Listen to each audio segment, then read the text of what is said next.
button and get this party started.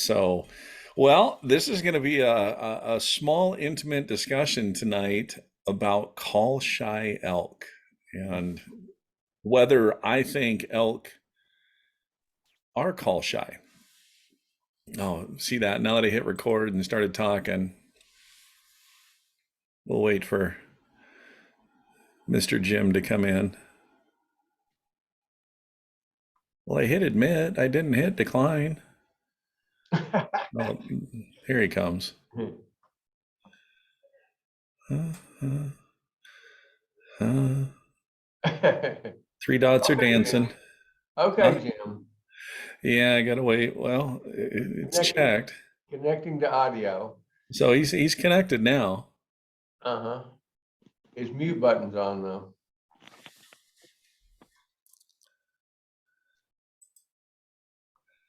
He must be in a place he doesn't want us to hear all the background music. Maybe. No, he turned it off then. Yeah, it's because I asked him to unmute it. So, well, welcome, Mr. Jim. Maybe it's not Jim. Maybe it's an imposter. Should ask him to turn on his camera. Anyways, okay. So, call shy elk. Can they be call shy? So, I think really before diving into this, you really need to understand elk. And elk are a very, very social herd dynamic animal. And the emphasis on that is social. And one of the ways they are social is through vocalizations and communications. It's a vital, vital part of their everyday survival. So, I mean, as they're moving from bedding to feeding or feeding to bedding, they are constantly talking, they are constantly in communication because there's a lot of times that they can't see each other, but they can hear each other. And so, therefore, the vocalizations when they're moving is critical because it just lets them know that everything is okay, that all is good in the world and everybody's safe, there's no danger. So, with that being said, can elk be call shy or are elk call shy? And this is kind of a loaded question because it's yes and no. And what I mean by that is the hoochie mama, for example. The hoochie mama for Primos, when it first came out, was an extremely effective call because it was easy to use and everybody used it. But that was also the downfall of it, too. It does produce some really good cow vocalization, but the downfall to it is, and I know they have the deal that you can twist to go from mu to estrus to lost or, whatever. But to me, in my ears, they all sound exactly the same. It doesn't matter how you twist that thing. And that's the downfall because it only has that one tone, that one frequency. And so this is the part of are elk call shy or can they be call shy where I'm going to say yes, because they became accustomed to that hoochie mama and the one tone and that one frequency that it produced. And so they responded to that, where they reacted to that, and then they had a human interaction. And then all of a sudden they started associating that one tone with human interaction. So they would be shy to that. And it doesn't matter if you're on a hoochie mama or on a diaphragm reed or an external reed. If you're only doing one sound, one tone, one frequency, they come in and they have a human interaction. They are going to associate that with human. Now, this is the part where I say no, because elk actually have a reset button. What's kind of cool, you could call an elk in with a hoochie mama You can have an interaction with it and it leaves. You're not going to be able to call that elk in again the next day, but you give that elk 2, 3, 4 days, it's going to forget about that. So you can call that same elk back. Now, the reason they got call shy for a while is because so many people out there were using the hoochie mama, and everywhere that elk went, they were running into humans associated with that sound. So they did get call shy. Now,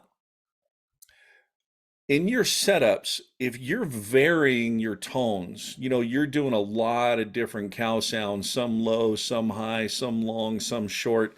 There's too many frequencies and there's too many sound ranges for them to lock in on. That's why you can have an interaction with an elk and call that elk back in a couple of days. And I have numerous examples, and I'll talk about them tonight on this, just because it proves the point about elk being call shy. And it's one of the subjects that really gets me, especially when I'm at sport shows or this or that. And you have these people that basically, oh man, if you bugle in my area, the elk run the other way. And we've all heard this, and it makes me laugh, because in my head I just get this vision of elk bouncing around the mountain all over the place, running away from bugles, even elk bugling. There's just no theory, there's no logic to it, because that would mean that every time an elk heard a bugle, it ran the opposite direction, it ran away based on what they're saying. And I have stopped a few times and engaged in conversation with people, and I've asked them, okay, if elk run the other way every time they hear a bugle, how do they breed? How do they gather up? How do they get into the herds?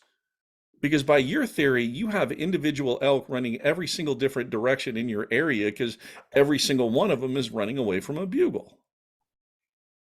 And they couldn't really answer that. And most of the time, when they explain the situation, it's they've gotten onto elk in the morning or the evening in a travel corridor, and that elk is heading to their bedding ground or to their feeding ground. They have a destination in mind, they're heading somewhere. Well, these people take it as that elk's running away. He's running away from me. So, oh, Jim must be having technical difficulties. He's pulling in the boss to fix the computer He's now. calling in an expert. Yeah, so we can sit here and we can just do play by play on what's going on in Jim's household here until his speakers and microphones start working. Mhm.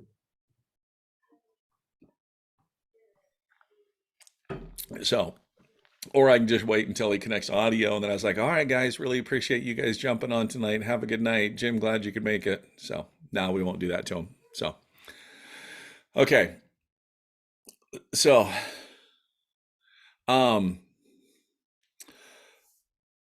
so usually it's somebody misunderstanding the situation. Now, as I've said, you can call in the same elk. And do you guys remember 2020, that 6 point that I shot? Did you guys see that bull? Mm. Okay. I, I, It would have been on Instagram or Facebook, so on the social media pages. So no. here's a little story about that bull. So I think it was like the third or fourth day of the season. I went into an area that I don't go into a bunch. I kind of let Eric and Kevin hunt this area more.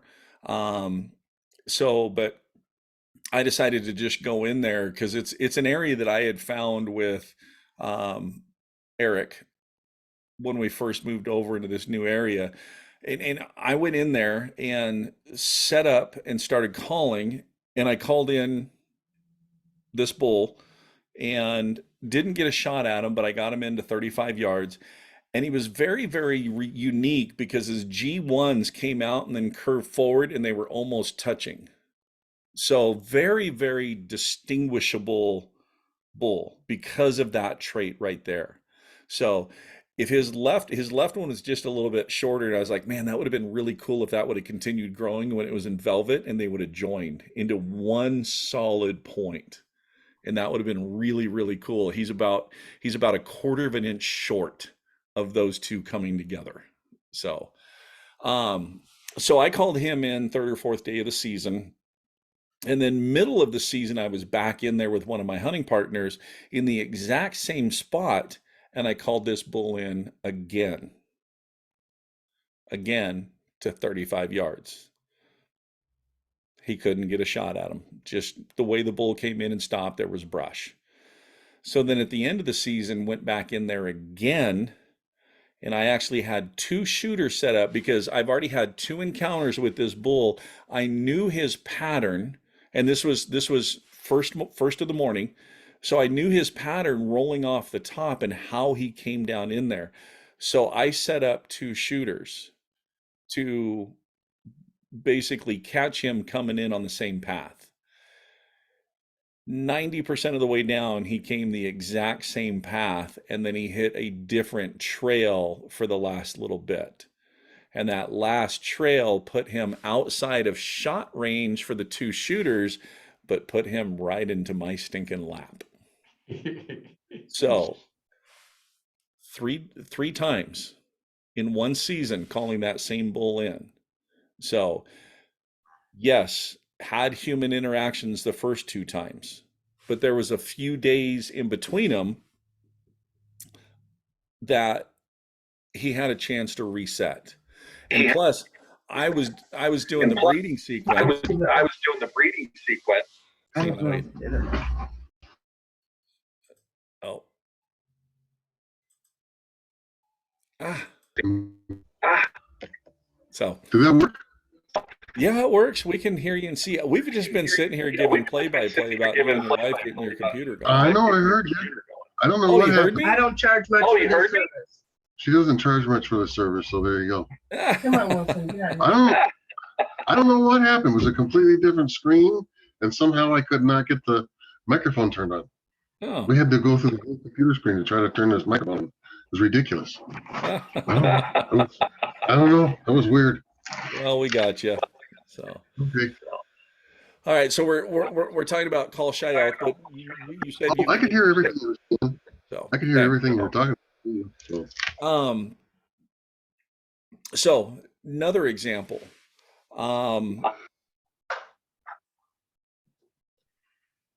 This was longer than 3-4 years ago. So we were hunting in a different part of the state and went out on an evening hunt, and I was calling for another buddy of mine. We had two bulls come in, and Lance shot the one right at the dark. And we started blood trailing, but it got too dark and he went into some pretty thick buckbrush. So we backed out. We came back in the next morning and we got on the trail, and all we were finding was pin drops of blood and lots of tracks. And so we kind of picked the course of direction that he was heading and followed, two different trails out. And about a mile and a half away, we popped up on this ridge, and backside was a little basin, and there was the bull from the night below. He had a very, very distinguishable bugle. He was running around, running completely fine, and it was just we never found, Lance's arrow, and it was just completely bizarre. We were just dumbfounded about what could have happened, and so we backed out. And then like 3-4 days later went back in there, and Lance was heading back to where he and I got into this bull, and Mike and I stopped out front and was going to work up this ridge, and our plan was to kind of circle around and meet up on top. And we got there pretty early, and so we were sitting in the truck drinking coffee, and well, I had to step out of the truck to get rid of some coffee. And as soon as I stepped out of the truck, it was Jurassic Park. I mean, just multiple bulls bugling in the dark. And I get back into the truck and I said, "Well, Mike," I said, "I've got good news and bad news." And he says, "What's the good news?" And I said, "The elk are still there." Because we went out night bugling the night before in pinpointing them. And I said, yeah, I said, the elk are still, right there. And he goes, oh, okay, then what's the bad news? And I'm like, they are right there. They're like 40, 50 yards from the truck right now, just having a heyday. And so we waited for it to get light enough, and we slipped up in there, and I put Mike up. It kind of was a little flat, and then it went up on a soft ridge, and there was a really good trail that came out of these trees on that ridge. And so I set him up right on that point, and I stayed back on the flat a little bit. And I'm sitting there calling, and I mean, there's multiple bulls bugling, and I mean, I'm just grinning ear to ear. This is what you live for, is a morning like this. And I hear a bull commit, and he's coming down. I'm like, oh, he's coming right down that trail. He's gonna come into Mike's lap. And so I kind of go quiet just to let that curiosity and let that bull come in and check. And then I hear Mike's bow go off. And so I immediately start calling just to calm the elk down and stop him. And I'm sitting there calling and calling and calling, and Mike's not coming to me. And so I'm calling, and then I kind of pause for a little bit just to hear things and see if Mike's going to come to me. And I sat down on a log, and I hear Mike's bow go off again. And I'm like, what the heck? And so I called a little bit more, and then I worked my way up to him, and he's got this grin on his face and just all jittery. And I'm like, what the heck happened? And he goes, dude, I was watching those bulls up there, and then all of a sudden that one turned, he cracked that bugle, and he came right down the trail, right to that spot right there. And I said, that was your first shot? He goes, yeah. I said, did you miss? He goes, no. I'm like, wait a minute, but I heard you shoot twice. He goes, oh yeah. He goes, that bull turned and went right back up the trail, and you started calling again. And he went about halfway up and stopped and turned and just stared down this direction. And then he turned and trotted right back down the trail, right to the same spot. So I shot him a second time. And then he turned, and then he really went out. And I'm like, man, that is just crazy. And so we sat there for a little bit and then got on the blood trail. And I mean, it's like somebody took a 5-gallon bucket and just continually poured it up this trail. And then all of a sudden it just stopped. And I'm like, what the heck? And so now we're having to follow tracks. And he peeled off, and he started running down through some buckbrush. And so that's why it was really, really hard to find the blood trail. So we were kind of leapfrogging each other. Now Lance had come back and joined us at this time. So we're kind of leapfrogging each other down this face through this buckbrush to figure out his general direction. And then I'm like, oh, he's heading over to those trees right by that little creek. He's heading for water. And so we beeline for that area, got in there, and sure enough, there was the bull piled up in those trees by the water. And so we kind of high-fived and checked where Mike's shots were, and then we started breaking down the bull, and he was laying on his left side. And so we started peeling the hide on the right side, and right underneath the skin, when we peeled it back, right in line with the arrows, or in the ribs, was Lance's arrow from 4 days previous. It was the same bull. So this is a bull that called in 3 times, that got shot 3 times in a 4-day window. If there was any elk that was going to be call shy, it would be that guy, especially after the second one. So can elk be educated or call shy? Yes. If you are only staying with one tone and one parameter. But it's not going to be that he's going to be call shy or educated if he had an encounter the day before and that person happened to be doing the same exact tone. So in those scenarios, yes.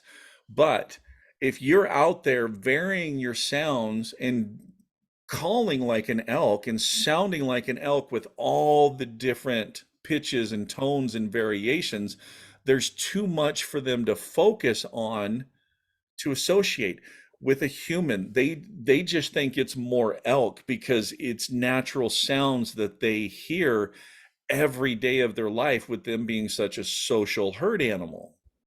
So does that make sense? Yes. So you guys have heard me ask the question several times. Are you calling like a human or are you calling like an elk? So, and that's why I talk about that because, a lot of times too, I mean, we all enjoy watching, hunting videos or even, elk videos, just not hunting videos, but it just has elk. And if you ever have the opportunity to just really sit there and just listen to their vocalizations, and all the different pitches and the tones. I mean, within a herd, you're going to hear some deep low mews, you're going to hear some mid mews, you're going to hear some high mews. I mean, and then all the different variations in, the different, the assembly mews, the regathering mews, the normal mew, the demanding mew. You're going to hear all that mixed in when they're talking to each other. And if you really pay attention and study that, and then model that when you're out. So all of the calling sequences that I really teach or talk about are things that I've experienced and listened to elk while sitting out there. I mean, there's been times within my hunting career that I've just sat down on the mountainside and just listened to what was going on in the valley and what was going on in that drainage and just listening to the herd dynamics and listening to all the communication. And obviously it was a benefit if I could see them also to just sit there and watch and listen and I mean just really immersing myself into all of that. And it's like, man, there is a lot here. There's a lot of variations and there is a lot of communication. I mean, when that whole herd, especially if you get on a good sized herd and they're moving, oh, they're loud. They're very loud. You can hear them from quite a ways away. Okay. Any questions on call shy elk? I've got a area kind of close to me, about 3 hours from me, where they feed elk in the winter. Uh-huh. Would calling be pretty similar there as I'd hear out in the woods, or is that dynamic? It's right next to a highway. People are watching. Yeah. Be pretty similar, just to sit and listen and learn. As far as the herd dynamic vocalizations go, yes. So now remember, during September and during the rut, there are vocalizations that are only done during September. And those vocalizations are bull vocalizations. The cow vocalizations pretty much do all their stuff all year round. They don't have anything specific for the rut. So the sounds that you're going to be hearing out there, especially all the mews and chirps and assembly mews and all that stuff, that is dynamic herd talk. And that is something that happens all year round. So absolutely sitting out there and listening to that, yeah, it's a great thing to do. I might try and make a trip out there and do that this winter. If they're probably still feeding them up there. Yeah. But it's also cool just to watch them, watch their hierarchy, the lead cow all the way down and how they interact with one another. And it's kind of funny because if you really watch a herd in that scenario, you're going to think of a backyard barbecue because you're going to have the adults just kind of sitting over there doing the adult thing. And then you're going to have the younger elk that are acting like a bunch of kids just playing while the adults are having their conversations and doing all that. So now during the winter time, if it's a pretty bad winter, you won't have a lot of rambunctious young elk because they're really conserving their energy. I mean, with that one in the feed set up like that, they know there's food coming. So it's not like they're really hunkering down. Man, I'm not getting a lot of nutrition here. I'm sure they're feeding them alfalfa pellets or something like that. So, um, you may still get some of the rambunctiousness in that because they are getting good quality food. If you were to see that outside of a non-feed station, you're going to see a lot of elk just laying around really conserving energy. Okay. Um,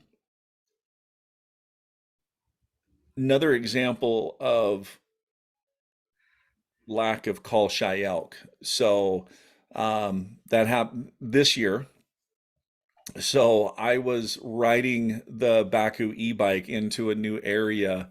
Um, I had gone past the place where we had parked and hunted previously, and I was like, well, I'm going to check this road out because it says it goes all the way around and connects back over with this gated road. So I'm just going to check this area out. And it was an evening, and I riding down, and I came around this left-hand curve, and then all of a sudden below me it just blew up. And so I parked real quick, and I could hear, and so I popped a reed in my mouth real quick and started cow calling. And immediately, bang, a bull bugles back. And so I'm like, okay, he's over on the other side. I'm looking at Onyx. Yep, the road curls right around. He's got to be on that road. And so I started walking down, and I'm calling as I'm going, and he's bugling, bugling. And all of a sudden I come around a right-hand corner about the time that a spike is running around that right-hand corner, running to me while I was calling. And we both immediately stopped and locked eyes and stared at each other. And I really wasn't sure who was going to jump off the road first. And he decided it was going to be him. So he jumped off the road and took off up the hill.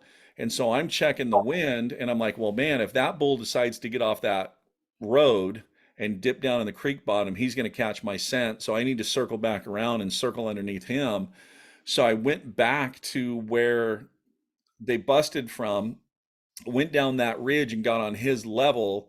And I would call and then move and call and then move. And I was basically just kind of doing kind of some regathering mews, assembly mews, lost, excited, because I heard them scatter. And so now I'm like, okay, I'm going to act like one of the elk that got And so now scattered. I'm like, okay, I'm going to act like one of the elk that got scattered. Wow, that was weird. Wow, that was weird. Huh. So I worked down the ridge, got on his level, and then started, moving towards him. Well, I didn't know he was working towards me. And, I got to a point and I knocked an arrow, and I was kind of standing there planning on my next move. And all of a sudden I see antler tips coming up out of the creek towards me. And he stepped out. He stopped right directly uphill about 18 yards, but I had this one branch hanging down. And so I'm like, do I draw and kneel down and try to shoot underneath, or do I lean to the right? And so I drew, and I decided to lean to the right. And he saw that movement, and he spun and out he went. So I backed out and left him alone. Came back in there the next morning. Actually, Bryce was heading back in with me the next morning. He ripped the derailleur off of Liz's bike, so he had to go back to the truck, and I went in by myself, got onto this bull again, called him in to about 48 yards. Oh, not in the exact same spot. I was up above the road this time, just because that's where he was feeding up in a clear cut. And then so I worked him all morning long, never could get him in closer than 48 yards. So backed out again, and then let it set for, I think, 3-4 days, and then came in from another direction in there, because we learned that that gated road didn't have to ride the bike for 35 minutes to get in there. You could actually go from the gated road, and you could hike in there in 20 minutes. So got into, and we nicknamed this place Jurassic Park. Bryce and I got on the bull, and it's kind of tough because where he's at, you can see quite a ways through the trees. So it's pretty tough to get him in close enough. We worked him for probably about 2.5 hours, and then again backed out, and then came back in the last day of season, and four of us went in there. And this is when Brandon and I did the tag team breeding sequence, where Brandon was the bull with the cows, and no, I was the bull with the cows, and he was just kind of this little pester satellite bull. And so we painted that scenario, and man, we got that. And this is after Brandon was calling first, because the three of us set up as callers. Brandon's tag was punched. He was sitting there, and 2 hours, 2.5 hours of nothing. And then I went and joined, and we did that tag team. And within 4 minutes, we had three bulls bugling and coming in. called that big 5 point in again. He was coming right into Bryce perfectly, but Brandon and we had looped to the right in the creek and we were rolling back out. And when we rolled back out, that bull caught our movement. So, but that's a bull that, I mean, we had 4 or 5 different encounters with at anywhere from, 48 yards down to 18 yards. So, so again, I mean, it's just another example. And I know other people had been going in there because we had bumped into a couple of other hunters that were in there with the old Primos Terminator, and they were like, "Yeah, there's a bull in here, and he's just giving us fits." And I'm like, I know exactly the bull. He's not giving me fits. I should have killed him that first night, but one of those things. But it that's just another example about call shy elk. So usually when people are saying call shy elk, and you'll hear this all the time too. If you call outside of the season, you always have those keyboard warrior experts. Oh, nice job. Way to go out there and educate the elk and ruin the hunt for the rest of us. Well, I'm going to read between your little chat there, and what you're actually saying is, I suck at calling and don't know what I'm doing, and you're making it harder for me. So, but part of this too with the call shy elk, and one of the things that I really wanted to touch bases on, is the importance of understanding all of the vocalizations and being proficient with all of the vocalizations. And it may be that all you're interested in is doing cow sounds because that's what you want to do, but learning all of the cow sounds and what they mean and how to structure them into a sequence. Okay. And that's going to be on your CD or your video that you prepare for us. It's already on. Oh, yeah, we have to go dig it out, right? Yes, but it's there. But yes, there actually is the inviting cow routine. I've actually done a Wapiti live Q&A on the inviting cow routine and talked about it and broke it down. In fact, Jim, you kind of did the inviting cow routine this past fall, didn't you? On your cow Yeah, I hunt? sure did. Yeah. Yeah, I did. Yeah, I didn't get any response out of it really, but it was fun doing it. A lot of fun. Most of the times on that inviting cow routine, I don't get a lot of vocalizations, but I get a lot of single or a lot of silent come-ins. I didn't see anything. I did it for I want to say like an hour. Yeah. Didn't see anything. It just didn't happen. Yeah, it's kind of one of those things where it's just like anything else. It's a sequence that, given the right situation in the right area, is very, very effective. Just like the breeding sequence. I mean, the breeding sequence, I mean, it's effective all throughout the year, but there are some times that, I mean, doing the breeding sequence and it's just crickets. I mean, just no responses. And that's just all part of it. So finding that sequence, and we'll do different combinations of things. I mean, we've spread out with the 3 of us or 4 of us in a triangle or a square, and all we've done is cow sounds with dynamic herd talk. Made the appearance that we're a group of cows bedded down that are just communicating with each other. We can't see each other, so we're using vocalizations to communicate and let everybody know that everything's okay. That group calling's kind of fun. Oh, bet it is. Hey, what about if you go out there and the first few days they're talking like crazy, and they all of a sudden just Shut silent up. down? Yep. They just shut up. And most people say, "Oh, they've been pressured. Oh, they're pressured. No. Oh, they've been pressured." No. Because so, and I always talk about this when I'm doing seminars, and I ask that very question. And I said, how many of you have ever noticed that you go out the first 3, 4, or 5 days of the season and elk are screaming their heads off, and you're like, yes, oh, this is going to be a great year. And then you have about a 5 to 7 day window where you can't even buy a bugle. It's just completely silent. And then all of a sudden you get bugling again and you're like, yes, somebody flipped that switch. Man, they turned that rut on. And you have that for a couple of days, and then you have a small little window where nothing. And It's then when you the have cow's bugles hot again. or not. What's that?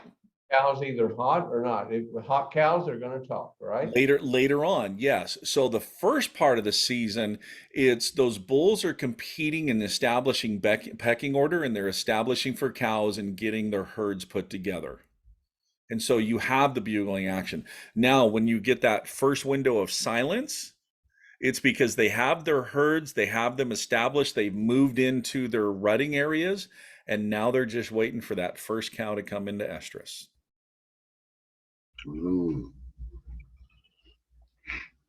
So what's the So best call to use then? when it's silent, so Ooh. when it's silent like that, that's a lot of times where we work areas. We don't cover ground looking for elk bugling because in our area we know their patterns. We know where they bed, we know where they're moving through, we know where they are. And so we set up close to those bedding areas, and that's a lot of times we start doing the breeding sequence. It's like we know you guys are sitting over there waiting for a cow to come into estrus. Well, guess what? I've got a hot cow over here. And a lot of times that's where that herd bull will get up and he'll run around and he'll check all of his cows. And he's like, I don't have any cows in heat. But here's that one. Yeah. And every other bull around, they're doing the same thing.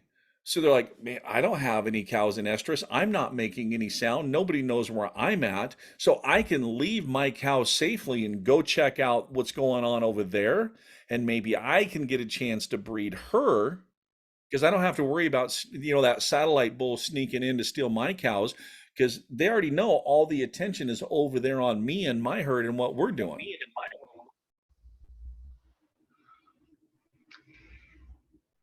Uh-huh. Makes sense. I see the light bulb went off. Bink. So, yeah, it it took me a little while to figure that out. So,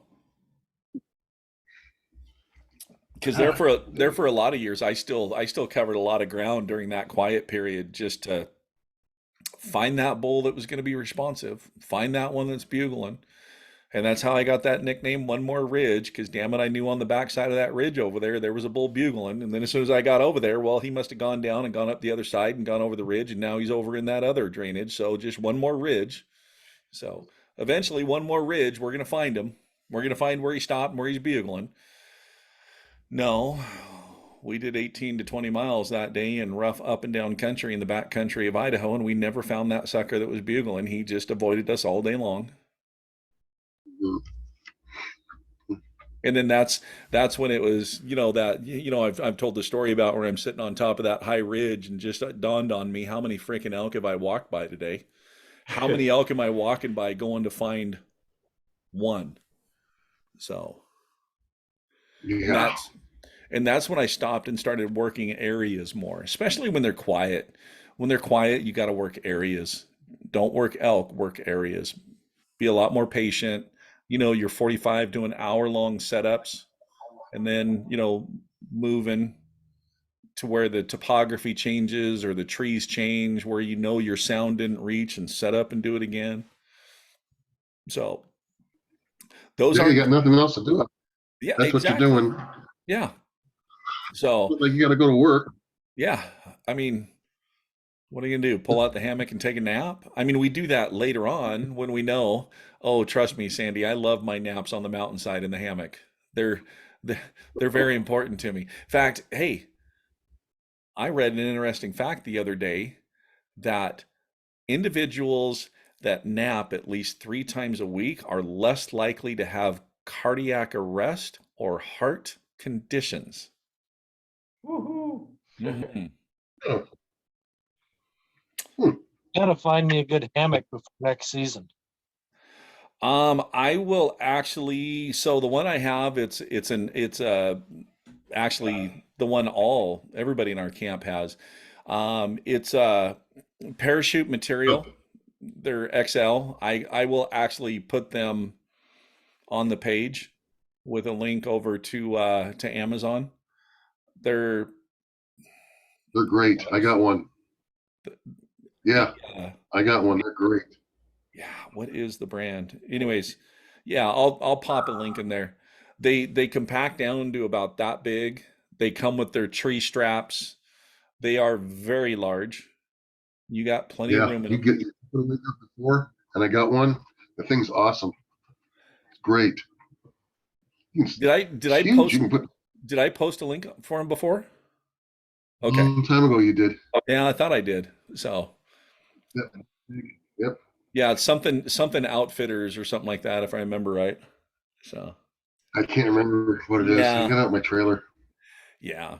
So we always have them in our pack. So it's always in my pack, all the guys. So it's just it's a lifesaver because I'll tell you what, taking a nap in those versus laying on the ground with all the ants and the bugs or the pine cones and the rocks, and it makes a huge difference.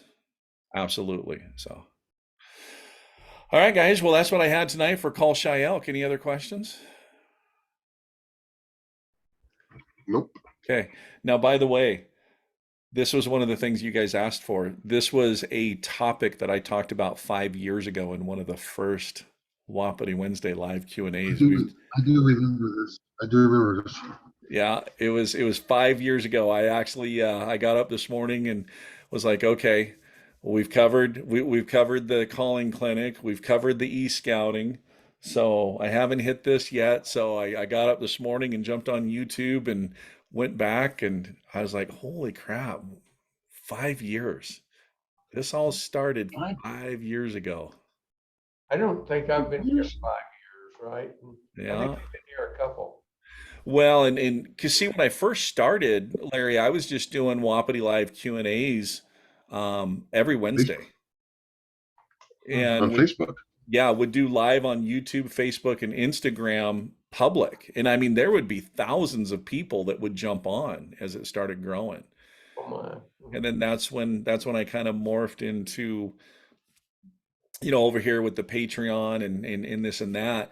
And then it got tough because I was here in Patreon and then I would go do a Wapiti live Q&A and somebody would ask a question and I would start just puking out the information. And I was like, wait a minute, this isn't really fair for me being here live on general public throwing out things that there's groups of people over here that are paying for this kind of information. That's not very fair at all. And so that's when I kind of adjusted things. So All okay, right. Thanks so much. you bet. Appreciate it, guys. Yeah, thanks So, a lot. yeah, glad you got your microphone figured out too. Oh, Well, yeah. Well, Jim, it's still not very clear. There's some garbled. Oh, it's not? There's some garbled. Well, it's probably good because I'm sick again. yeah. So it's not the microphone, not the microphone that's garbled. It's just Jim that's garbled. Okay. So Yeah, I just feel like I got another cold Saturday. I'm 2 in a row. It's crazy. uh, I feel like crap. I well, don't know. And it's cold. It snowed in Tucson last night. I heard that. My. Yeah, In sure fact, did. we were talking about that before you jumped on about snow in Texas and Oklahoma and how everything shuts down. I don't think it shut down here. It wasn't that much. Yeah. It snowed. Well, always exciting. So, all right, guys. Well, we're going to call it for tonight. We're going to jump off and we will see you guys in 2 weeks. And yeah, I still got other things on the list to hit. And then we'll start circling back around to the calling clinic and more e-scouting and we'll just kind of rotate through. Good So, deal. all right, guys. Have a great night. Sounds good. Appreciate it. Take care. Good night, guys. Bye-bye.